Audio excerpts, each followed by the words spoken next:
Shalom. I like to give all honor, praises, and glory to Yahweh, Bahashem, Yahweh Shai, Bahashem, Harakah Kodash. Double honors to the apostles and elders of Great Millstone who rule well, taught me this truth, and salutations to the Akim preaching this word with truth and sincerity around the four corners. And shalom to the Akim and the Akwath, the true believers of the hopeful elect. Lord's willing, I be part of that number. Just coming back in the spirit and theme of prophecy. And, Esau's been exposed.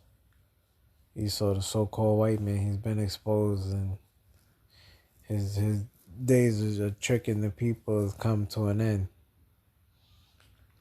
Got a couple of articles I'm going to read, get a couple of precepts, and Lord's willing, this will be edifying.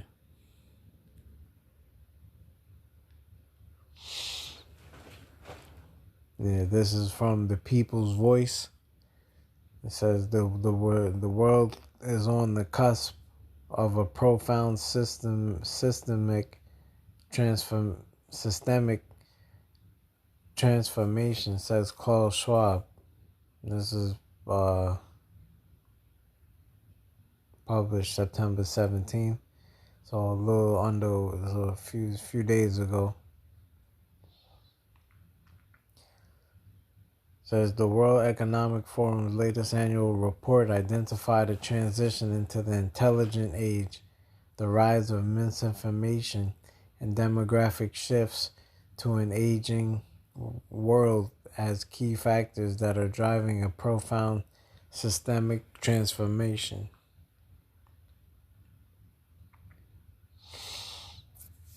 Says according to the WEF founder and executive chairman Klaus Schwab, the world is undergoing a profound systemic transformation, which is driven by 5 interconnected shifts.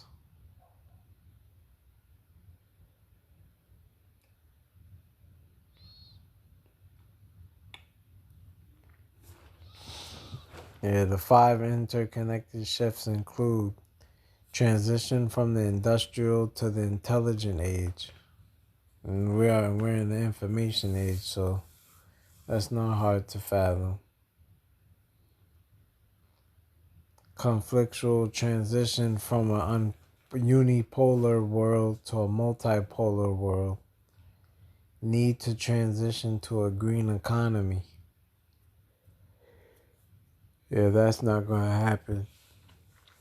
Because Esau has all these factories that he produces. He doesn't really produce it that much, but demographic shifts from a young to an aging world, societal polarization, and rise of misinformation. Let's go through these transitions one by one, starting with the so-called intelligent age. The intelligent age was coined by Schwab himself at this year's World Government Summit, which was held last February in Dubai, UAE, United Arab Emirates.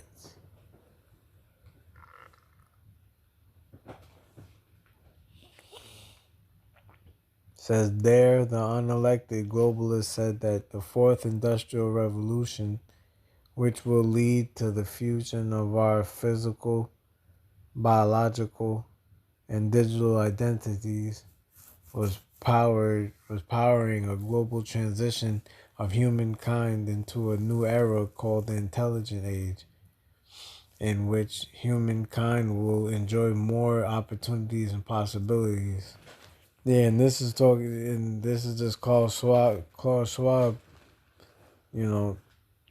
trying to sweet talk that MOTB, merging man with machine, the transhumanism.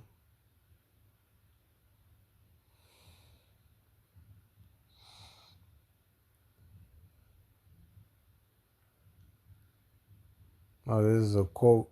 It said, I had about 20 pages of text and I asked Chat GPT Summarize the text and tell me now, based on our discussion, how will the new era, the intelligent era, will look like.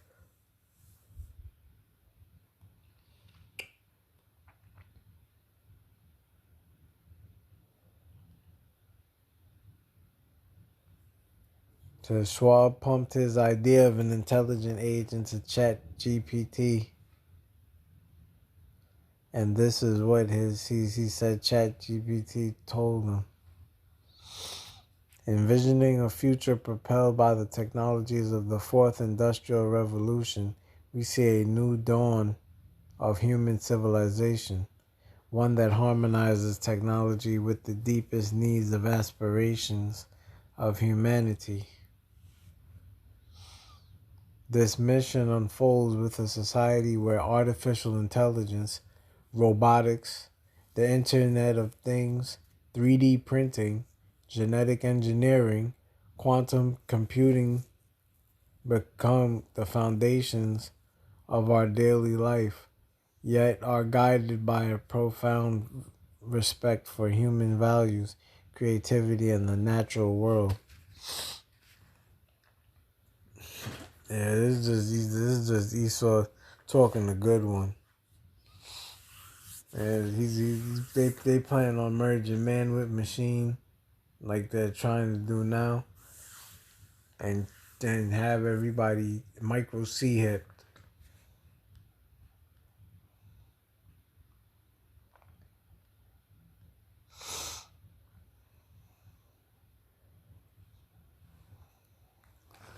Let me see.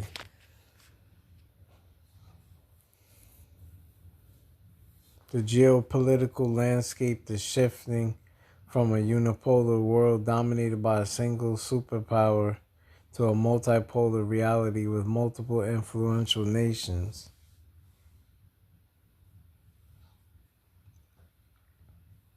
It says the WEF has been forecasting this transition for many years.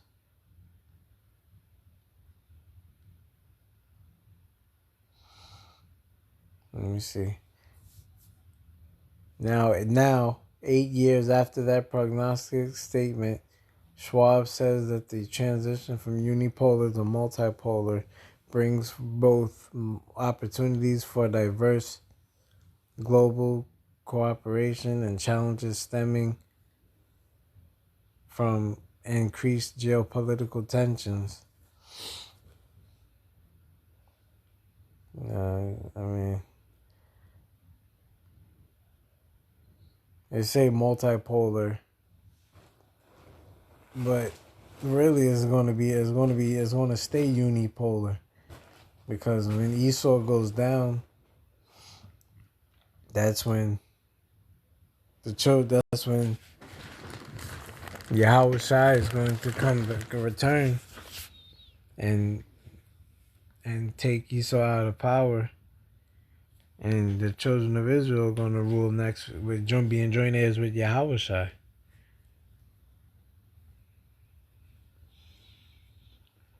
And get a few precepts.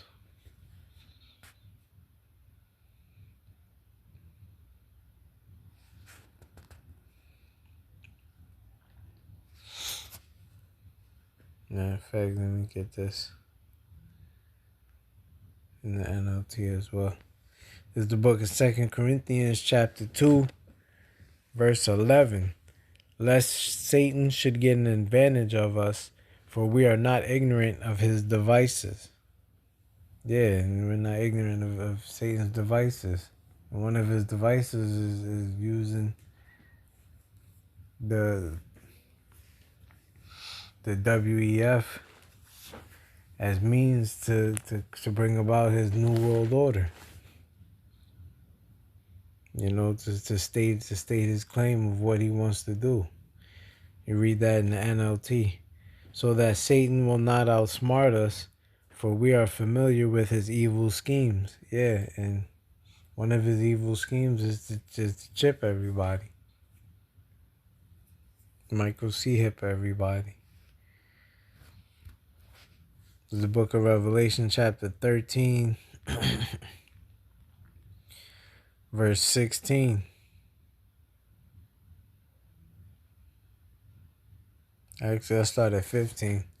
And he had power to give life unto the image of the beast, that the image of the beast should both speak and cause that as many would not worship the image of the beast should be killed. And he causeth all, both small and great, rich and poor, free and bond, to receive a charagma in their right hand or in their foreheads. That's the ultimate end goal of the global elites. They want everybody to be Michael C. to receive the charagma in their right hand or their foreheads. That's why they came out with Neural. That's why they had Elon Musk come out with Neuralink. You know, and the C-HIP is already here, but it's not being made mandatory, and it says so in the next verse, and verse 17, and that no man might buy or sell save he that had the charagma, or the name of the beast, or the number of his name. Yeah, so you're not going to be able to buy and sell without this charagma. And the reason why I call it charagma, because when you look it up in the blue letter, in the interlinear,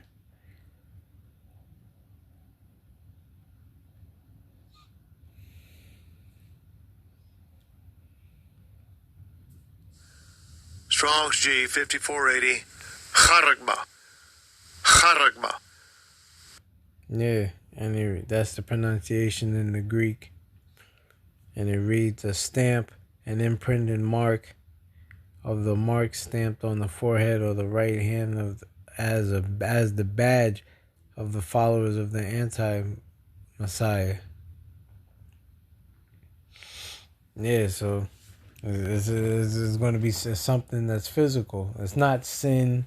It's not sleeping with white women. That's not the market. That's not the MOTB, the mark of the beast. The mark of the beast is going to be a physical imprint that's put subdermally under your skin. You know? Anybody that's not teaching that is going off, and they're not part of the elect, like the apostles say.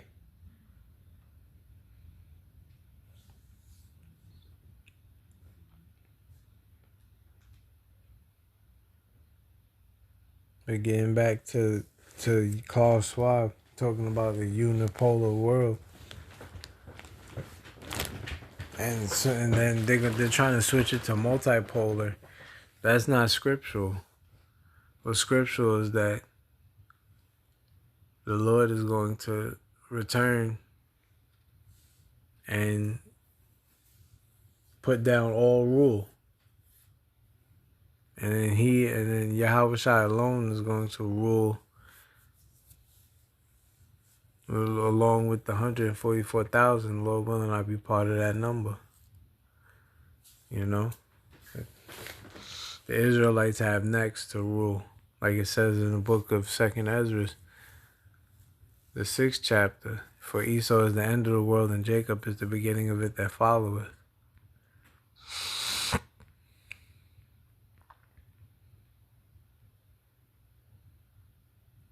This is the book of 1 Corinthians chapter 15, verse 24. Then cometh the end, when he shall have delivered up the kingdom to the heavenly Father, to the Most High, even the Father, when he shall have put down all rule and all authority and power. You know, that doesn't sound like a multipolar world to me. It sounds like a unipolar. There's only going to be one ruler, the Heavenly Father, and after him is his only begotten Son. Yahweh Shai is coming back to claim his rightful ownership in the world.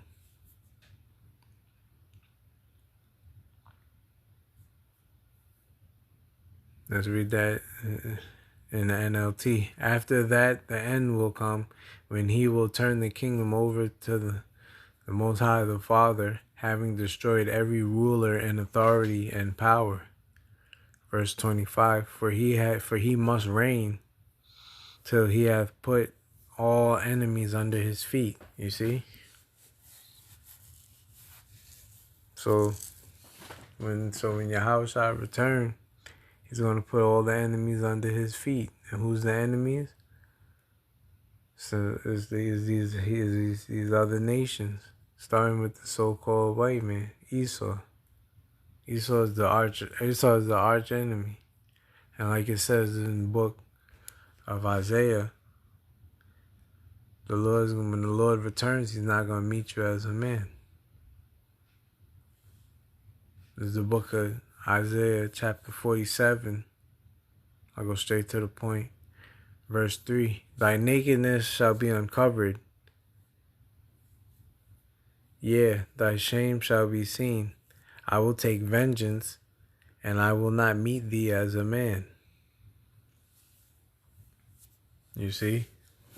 So when the Lord comes back, he's not. When Yahushua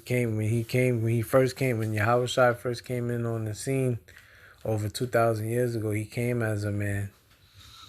He came as a lamb, as an unblemished lamb. And what did the people do? They crucified him. 2/3 of our people.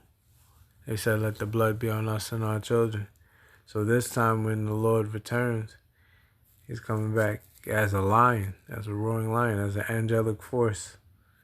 And he's going to repay those who did him wrong.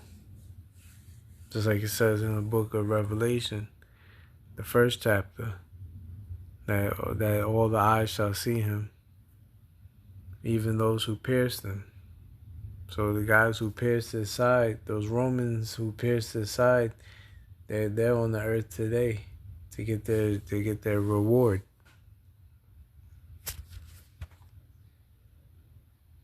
You know? Matter of fact, let me get it since I quoted it.